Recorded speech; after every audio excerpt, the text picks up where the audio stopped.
Have you ever heard a heliosexual just repulsively, egregiously claim that the ether was disproven by the Michelson-Morley experiment? Well, today we're going to completely debunk that theory and that ideology with Einstein himself. Let's first start with the Machian principle.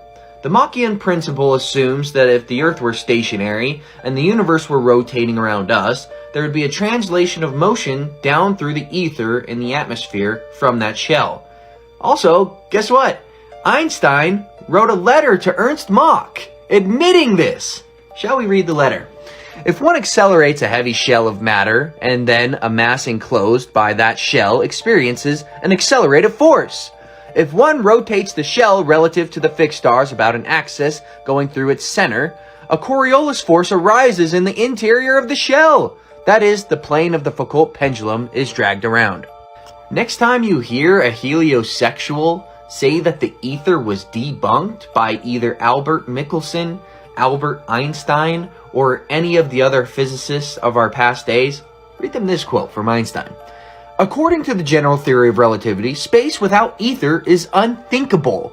For in such space there would not only be no propagation of light, but also no possibility of existence for standards of spacetime and measuring rods and clocks, nor therefore any spacetime intervals in the physical sense. Ether and the Theory of Relativity by Einstein on May 5th, 1920, a talk at the University of Leiden. Also, did you know that the Foucault's pendulum was created in 1851? And then Einstein went on to say, I have come to believe that the motion of the Earth cannot be detected by any optical experiment in 1922. And we still have religious heliosexuals running around saying the Foucault's pendulum proves the Earth is moving. Hey, just so you know before you head out, this observation in and of itself debunks the radius and circumference claim. From a 1-foot observer height, a camera was able to see over 9 miles, necessitating that the Earth's radius be over 200,000 miles. The claimed radius, if you didn't know, is 3,959. Imagine that you're flying on a sweet-ass airplane, about 5 or 6 miles high. You're going across the globe. Watch the sky as it moves vertically over top of you as you go across the globe. And now watch this flight. This is what we experience in real life. We're not on a globe.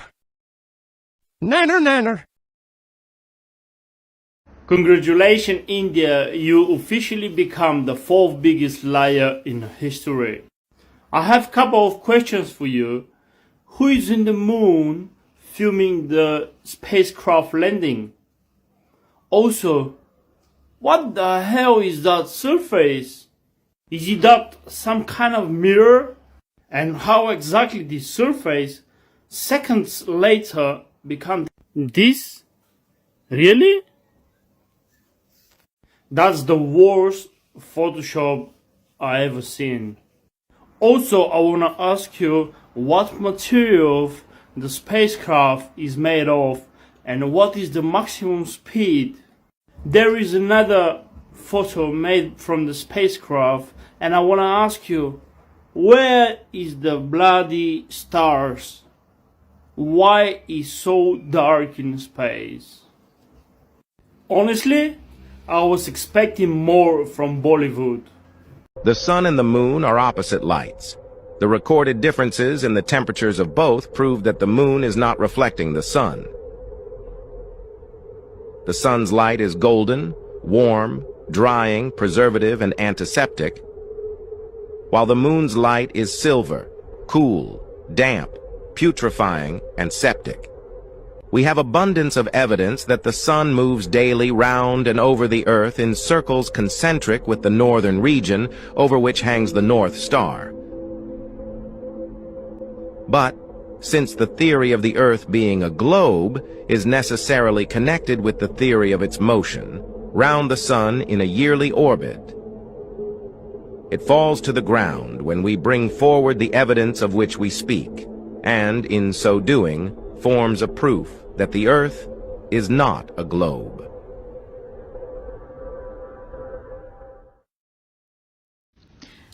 I'm not getting into explaining the flat earth because there are so many people who have already done comprehensive videos that explain every single topic that has to do with how the flat earth actually works inside the toroidal field. And all you have to do is do your own research. You can't argue with someone in TikTok by constantly throwing all of these things out like, well, you can't, obviously on a flat earth, you would have 24 hours of daylight.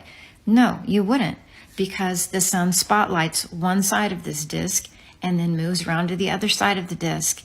There are seasons that are created through the sun spiraling inward and outward. There is a way to explain these things because the flat earth is the original model that was inverted into the heliocentric model. You take something, you flip it inside out, like you take a flat plane and you turn it into a spinning ball that's at an angle on an axis. And then everything revolves around it, and then it revolves around the sun. You see, it's all inverted. So it's not that the flat earth theory is wrong and ridiculous. It's that it is the inversion of the heliocentric model. So you can't prove it wrong. All you can do is go and try to find flaws in one of these two models that will somehow convince everyone that one model is right and one is wrong. Do you understand? Two conventions can explain the same phenomenon. They are inversions of each other. They both use math, logic, reason to explain their theory. But flat earth is not a theory. It's what galaxies are. It's how galaxies are made. They're flat planes. Galaxies are inside of torus fields. The universe is a torus field.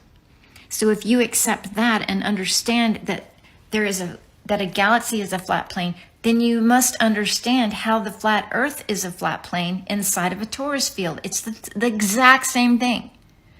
It's exactly the same thing.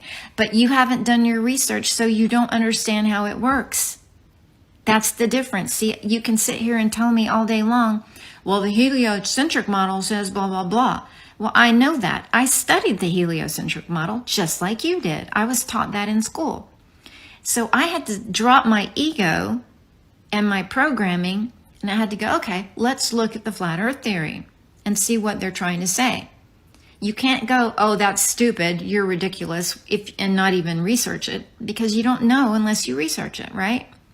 So you need to study it. You need to research it. You cannot expect someone to teach you an entire theory. That's like me teaching you the heliocentric model in a couple of TikTok videos or 2 sentences in the comments section. No, that doesn't work. You got to do your own work. And if you don't want to, don't. It's up to you.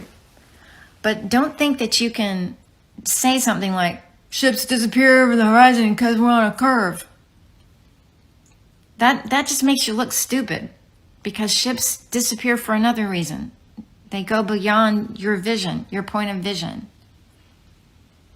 You know, and if you're 75,000 miles up and the horizon is flat for thousands and thousands of miles, then how do you explain a ship disappearing over the curve 3 miles away from you? Right, you need to think it through. So if you're very genuinely interested in the flat earth theory, then look it up. Look up Eric DeBay and Jaredism on YouTube and things like that, and actually research it for yourself. If you're not interested, then I'm begging you, as a human being to another human being, don't troll people and throw ridiculous shit out there, because, you know, it's infuriating enough that we're trying to help people understand that the world model was inverted in 1700 by the Jesuits, okay? The Vatican, the people that do terrible things to little children and created mass world wars and, you know, murdered billions of people. They're the ones that started this globe concept. when all of the ancient peoples understood what a torus field was. They understood that we were living on a flat plane. They understood the science behind it. Like, they were not stupid, okay? So do some research or don't. But don't harass people. I mean, life is hard enough, right? I'm about to prove to you that Antarctica is not a continent, and that we're not living on a magical spinning water ball. This is what the Earth actually looks like, and if you look at Antarctica, it is an ice wall that surrounds us, keeping the water in. And by the way, for you science people, this is a scientifically and practically correct map. Not to mention, it's actually the map that is used by every single pilot. Now, how on earth could Antarctica be an ice wall that surrounds us? When we look at the Word of God, it all makes sense. When He prepared the heavens, I was there.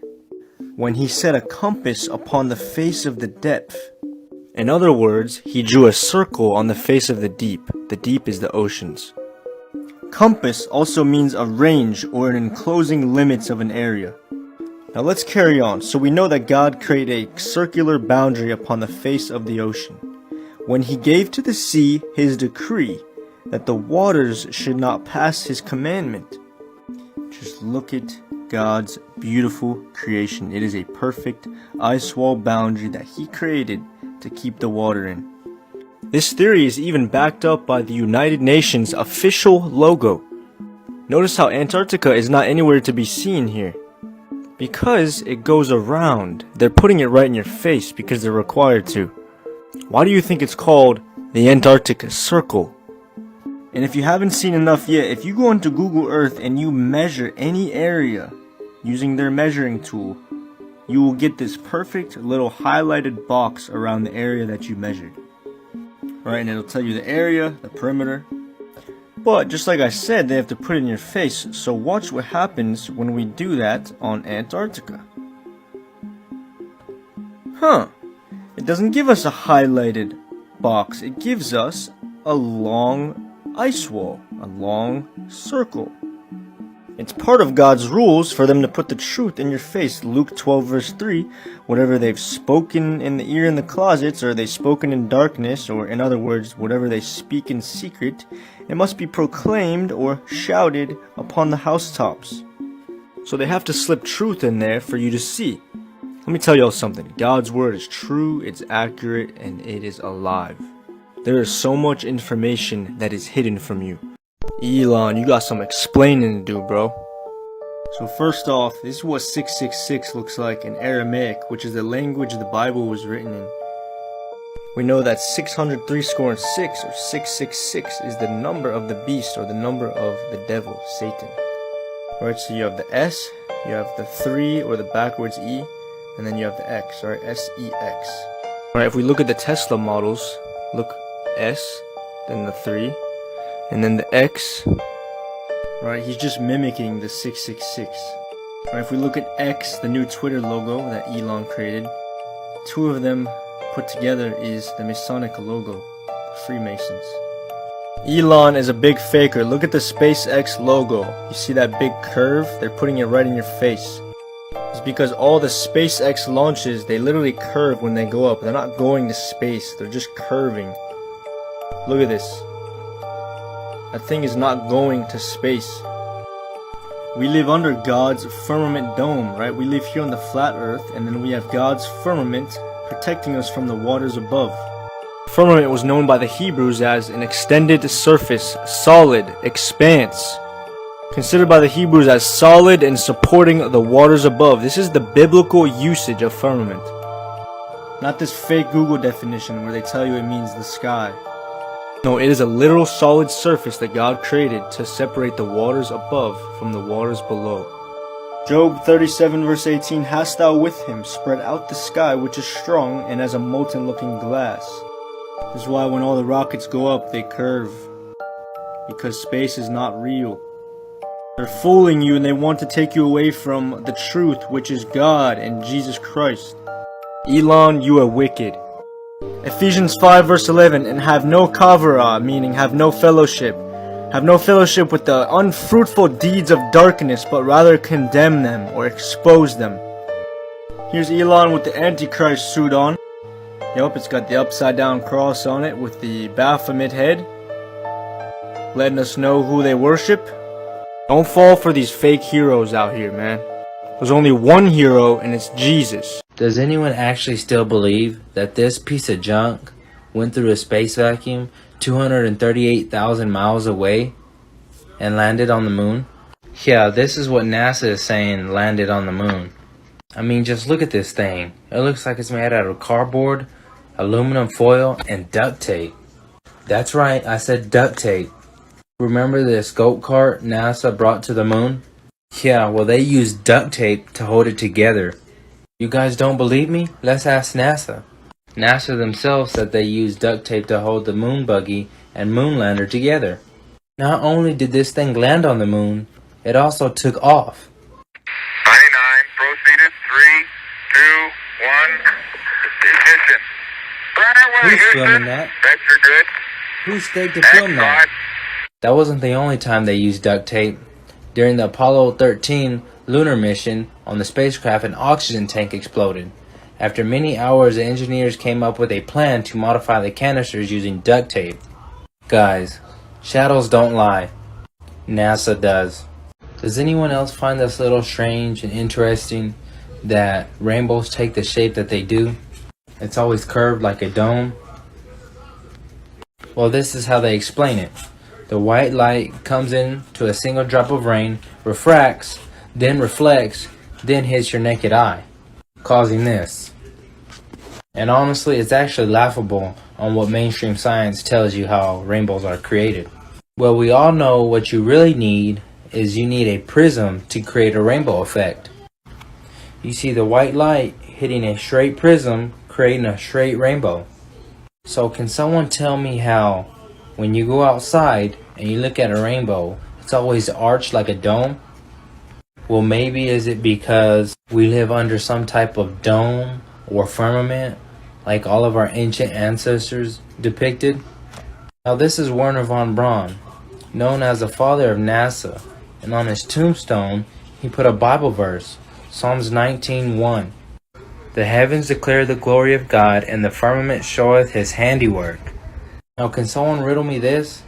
A guy that started NASA puts a Bible verse on his tombstone that directly contradicts space? Guys, it's time to wake up. The evidence is all around us. Like, just take a look at this. This is the sun reflecting up all sides of the firmament, just like the Sumerians did 3,600 years ago. You can see the rainbow effect here without any rain. Outer space is a made-up fairy tale. The earth is actually flat and we live under a dome, which is God's firmament. The sun, the moon, and the stars are within this firmament, and on this other side of the firmament is water. We're in Genesis chapter 1, verse 7, and God made the firmament and divided the waters which were under the firmament from the waters which were above the firmament, and it was so. And the Hebrew word for firmament is rakia, extended surface, solid expanse, the vault of heaven or firmament regarded by the Hebrews as solid and supporting the waters above it. Now this is how the Hebrews depicted the universe. Not to mention, this is how every ancient culture depicted the universe. And NASA came along saying that we live on a spinning water ball.